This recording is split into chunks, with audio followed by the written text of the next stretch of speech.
Hello friend, मेरा नाम नागेंद्र मौर्य है और आपका स्वागत है हमारे यूट्यूब चैनल EMS क्लासेस में, जिसमें आज हम मैथ में पढ़ने वाले हैं अलजेब्रा। जो हमारा टॉपिक है वह अलजेब्रा। अलजेब्रा से रिलेटेड ये मेरा पहला वीडियो है और अलजेब्रा हम इस तरीके से पढ़ेंगे ताकि आज के बाद दावा है, आज के बाद आप लोग कभी इस चीज़ को भूल नहीं पाओगे। ठीक है, तो आज चालू करते हैं बीजगणित। और बीजगणित के कॉन्सेप्ट को पहले समझेंगे, उसके बाद से हम चलिए समझते हैं। हमने सबसे पहले लिखा अलजेब्रा इक्वल टू वेरिएबल और स्लैश कांस्टेंट। ठीक है, तो वेरिएबल अलजेब्रा में सबसे ये दो चीज यूज होती है, ठीक है ना, जिनको हम समझ नहीं पाते। वेरिएबल क्या होते हैं? वेरिएबल यानी चर, और कांस्टेंट क्या होते हैं? कांस्टेंट यानी अचर। ठीक है ना, तो वेरिएबल यानी चर, जिनके स्थान पर चर से ही आप समझ सकते हो कि चरने वाला। ठीक है ना, आप लोग समझ सकते हो चर यानी चरने वाला। अब चाहे वो जो भी चरे, ठीक है ना, गाय रहेगी तो घास चरेगी, अब ये कुछ और चरेंगे। ठीक है, और अचर न चरने वाला, जैसे कोई पुतला ही मान लो, पुतला कुछ खा नहीं सकता। ठीक है ना, तो इस तरह से हम इसको समझेंगे वेरिएबल। ठीक है ना, वेरिएबल यानी चर। सारी चीजों को एग्जाम्पल के तौर पर हम समझेंगे। ठीक है ना, चर किसे कहते हैं? ऐसे शब्द जिनकी वैल्यू, ठीक है ना, जिनके वैल्यू, ऐसे वर्ड जिनके वैल्यू फिक्स नहीं होते हैं। ठीक है, फिक्स ना होने का मतलब उनकी वैल्यू कुछ भी हो सकती है। जैसे अगर हम x ले लें और y ले लें और z ले लें, a b dot dot etc ले लें, कुछ भी ले लें, ठीक है ना, a to z हम कह सकते हैं मिला जुला के a to z। अगर इन वर्डों का वैल्यू कभी फिक्स होती है? कभी नहीं फिक्स होती, क्योंकि आप लोगों ने देखा होगा x की वैल्यू 0 भी होती है, 5 भी होती है, -10 भी होती है, यानी कुछ भी हो सकती है। x की वैल्यू कुछ भी हो सकती है। तो ये क्या होता है, ये अंकों को चरते हैं, अपने स्थान पर कोई भी अंक लेकर आते हैं, चर यानी चरना। ठीक है ना, तो ये इनकी वैल्यू जो होती है वो कभी फिक्स नहीं होती है, और जिनकी वैल्यू, जिनका मान कहीं फिक्स नहीं होता है, उनको हम कहते हैं चर पर। ठीक है ना, और अचर यानी कांस्टेंट।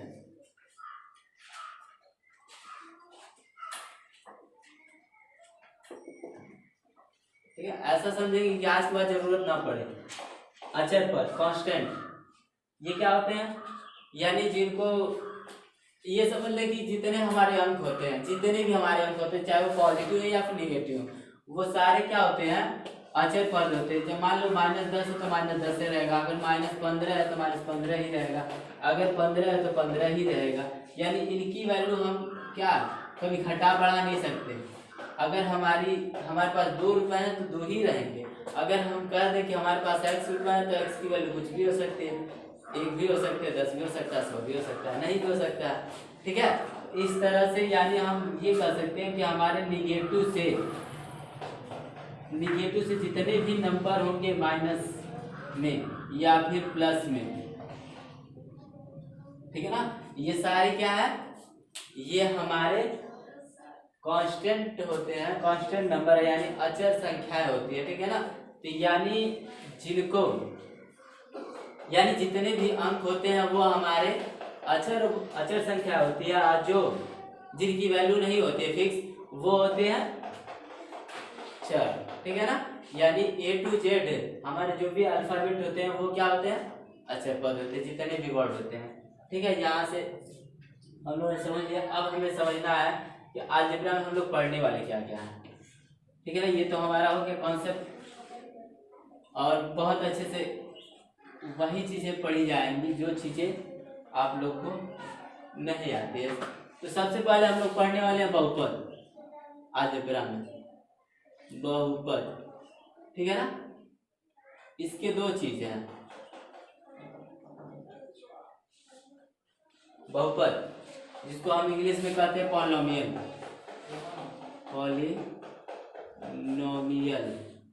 ठीक है, पॉलिनोमियल। बहुपद कहते हैं किसे? इसमें भी सीधे देखिए बहुपद यानी जिसमें बहुत सारे पद हो। अब पद क्या होते हैं?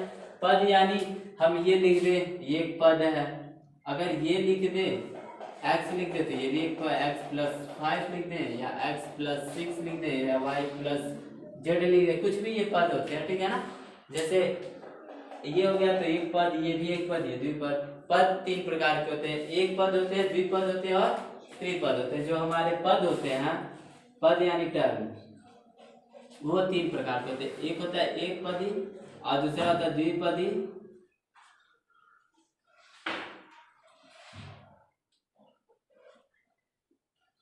द्विपदी, तीसरा होता है त्रिपदी, ठीक है।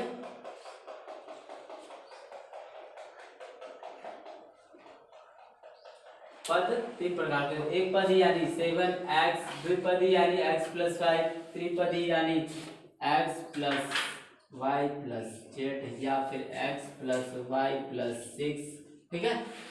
इस तरह को हम मिला के एक पद या द्विपदी कहते हैं। ऐसा नहीं है कि अब अगर हम ये लिख दें कि 3+6 ये दो पद होगा, ये जुड़ के एक हो जाएंगे, ठीक है ना। ये जुड़ेंगे, जो जुड़ता नहीं उन्हीं से पद बनते हैं हमारे, ये जुड़ेंगे तो हमारे 9 हो जाएंगे, तो ये एक ही पद में आएंगे। लेकिन अगर यही हम x+6 कर दें, 1 2, जब तक x की वैल्यू पता नहीं रहेगी तब तक हम कुछ नहीं लिख सकते, इसलिए ये दो पद ही होंगे, ये x+6 ही होगा, ठीक है ना। तो यहाँ से आप लोगों ने समझ लिया पद के बारे में। अब थोड़ा सा समझ लेते हैं बहुपद के बारे में, ठीक है ना। आपसे समझ, बहुपद यानी बहुत सारे पद हो, पदों की संख्या बहुत ज्यादा हो, उसे बहुपद कहते हैं। देखिए, एक होता है रैखिक बहुपद, रैखिक बहुपद। दूसरा होता है द्विघात बहुपद, द्विघात बहुपद। और तीसरा होता है हमारा त्रिघात बहुपद, त्रिघात बहुपद, ठीक है। और आगे भी होते हैं, आगे से मतलब हम लोगों को इतना ही पढ़ना है, त्रिघात बहुपद, इतनी चीजें पढ़नी है। रैखिक बहुपद होता क्या है, सबसे पहले मेरा ये टॉपिक है कि रैखिक बहुपद होता क्या है, ठीक है ना। इसके बारे में पढ़ लेते हैं, उसके बाद से हम लोग आगे बढ़ते हैं। रैखिक बहुपद को हम लोग कहते हैं, बताते हैं, ठीक है। बहुपद का जो सबसे पहला है वो है रैखिक बहुपद, यानी लीनियर पॉलिनोमियल, ठीक है। इसको कहते हैं लीनियर पॉलिनोमियल, रैखिक बहुपद। इसमें कम से कम एक या दो पद होंगे, ठीक है ना, कम से कम एक या मैक्सिमम दो पद होंगे। और वो भी पद, उसमें केवल दो पद तो होंगे, लेकिन एक रूल होता है इसका, इसमें एक वेरिएबल होगा। सबसे बड़ा रूल होता है केवल और केवल एक ही वेरिएबल होगा, दूसरा कोई वेरिएबल, या फिर x हो जाए या फिर y हो जाए, यानी x+7 हो जाए, या फिर y+6 हो जाए, या फिर माइनस हो जाए z-2, ठीक है ना। यानी ये भी और ये भी क्या है, एक वेरिएबल है। और मैक्स वेरिएबल का जो पावर होता है, पावर यानी उसके ऊपर जो घात होते हैं, वो कितना होना चाहिए, एक होना चाहिए, ठीक है ना, एक होना चाहिए। उसको कहते हैं हम लोग रैखिक बहुपद, ठीक है ना। ऐसे बहुपद जिनमें केवल और केवल एक वेरिएबल हो तथा उस वेरिएबल का जो पावर हो वो केवल और केवल एक ही हो, उसको हम क्या कहते हैं, रैखिक बहुपद। तो रैखिक बहुपद में देखते हैं, जैसे हमने ले लिया x+5, ठीक है ना। ये अगर इसको सॉल्व करना रैखिक बहुपद है, तो अगर इसको कुछ समझना हो तो कैसे क्या करो, अगर x की वैल्यू निकालनी हो, सपोज कर लो कि x की वैल्यू निकालनी है, एग्जाम्पल के तौर पर मान लो x की वैल्यू तो बराबर 0 देगा। अब जब आप इसको वैल्यू जब भी निकाली जाती है तो इसको पक्षांतर करते हैं। पक्षांतर का जो रूल होता है, अगर हम किसी भी संख्या को पक्षांतर करते हैं तो अगर वो प्लस होता है तो माइनस हो जाता है, माइनस हो जाता है तो प्लस होता है, यानी उसके चिन्ह जो होते हैं वो बदल जाते हैं। तो यहाँ पे प्लस है, उधर जाएगा तो माइनस हो जाएगा, यानी 0 है और 5 कर देंगे और 0 में से 5 घटाएंगे तो हम जानते हैं किसी में 0 जोड़े या फिर घटाए हमें वही संख्या प्राप्त होगी। ठीक है, तो ये हो गया हमारा x की वैल्यू। ठीक है, और इस x की वैल्यू को हम x का मूल भी कहते हैं। क्या कहते हैं? मूल। मूल बराबर माइनस किसका? x का मूल। x का मूल अगर इसी तरह y वाला टर्म हो या फिर z-2 हो, ठीक है ना, z-2, इसको कैसे सॉल्व करेंगे? इक्वल टू 0, तो इसको पक्षांतर कर दोगे। अभी हमने आपको बताया अगर 24 चिन्ह होता है हमारा बदल जाता है, अगर घटाना हो तो जोड़ हो जाएगा और जोड़ होगा तो घटाना होगा। ठीक है, यहाँ पे क्या माइनस है तो उधर जाएगा प्लस, 0 0 प्लस 2, यानी अब आप यहाँ पे लिख सकते हो, यानी आप लोग यहाँ से डायरेक्ट भी कर सकते हो, यानी जेड ये इधर जाएगा तो हमें 0 में जोड़ना है, घटाना हमें मालूम है कि वही होगा तो 2 जाएगा।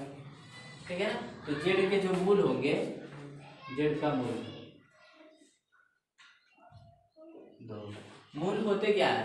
जो भी जिसके भी मूल की बात की जाएगी उसका जो वैल्यू होगा वही मूल होता है। जैसे जेड की बात की तो हमने जेड का वैल्यू 2 आए तो वही हमारा मूल हो गया, और एक्स की बात की, एक्स की वैल्यू -5 है तो इसलिए मूल हमारा -5 हो गया। ठीक है, और ये तो पहला हो गया रैखिक बहुपद। दूसरा देखते हैं, दूसरा हमारा टॉपिक है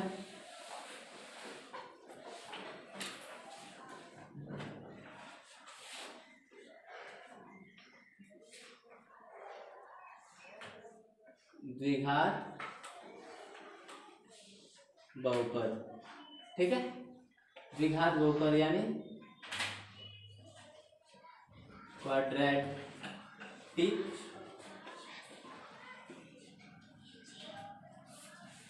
पॉलिनोमियल।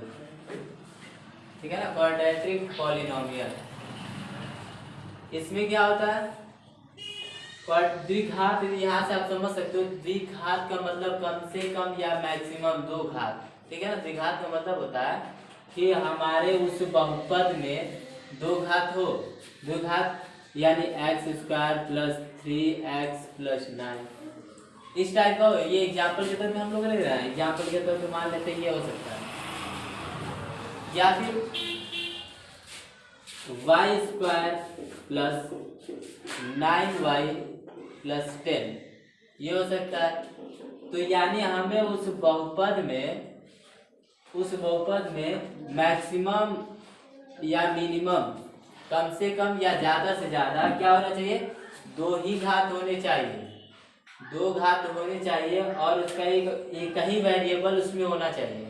ठीक है ना, वेरिएबल की जो संख्या वो एक ही हो, चाहे x हो चाहे y हो, एक ही वेरिएबल होगा। ठीक है, ये हो गया हमारा द्विघात बहुपद। और एक है हम लोग का त्रिघात।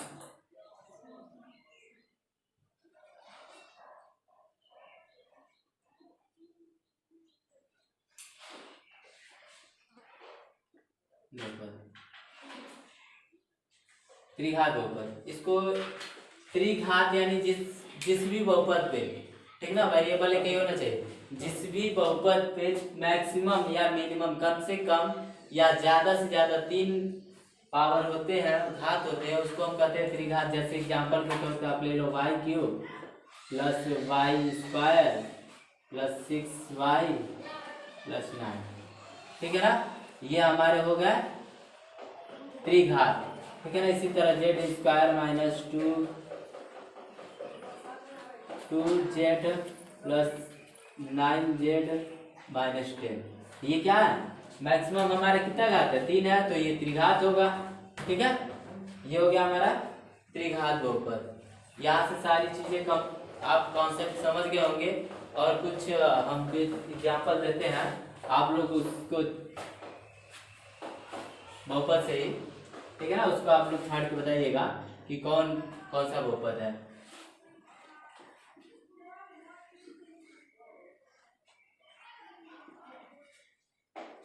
दूसरा है हमारा 3x² + 14y x³ + 9 और तीसरा है हमारा x + 7 और चौथा है हमारा x² और पांचवा है हमारा y। ठीक है, इतनी सारी चीजें हैं और इनको आप अपने कॉपी पे करिएगा। इसमें ये बताना है कि कौन सा बहुपद है, ठीक है ना, कौन रैखिक बहुपद है, कौन द्विघात बहुपद है और कौन त्रिघात बहुपद है। अगली वीडियो का जो हमारा टॉपिक होगा वो होगा द्विघात बहुपद, ठीक है ना। ये बहुत ही मस्त टॉपिक है और ये आपके एग्जाम में, चाहे वो बोर्ड का एग्जाम हो, 9th-10th का या फिर कंपटीशन का, ठीक है ना, ये इससे रिलेटेड बहुत सारे क्वेश्चंस आते हैं। तो इसको हम कल बड़े ध्यान से और मैजिकली वर्ड में, ठीक है ना, ऐसा नहीं है कि हार्ड वर्ड में, मैजिकली वर्ड में पढ़ा जाएगा। बस आज के लिए इतना ही, मिलते हैं अगले वीडियो में। धन्यवाद आप लोगों का।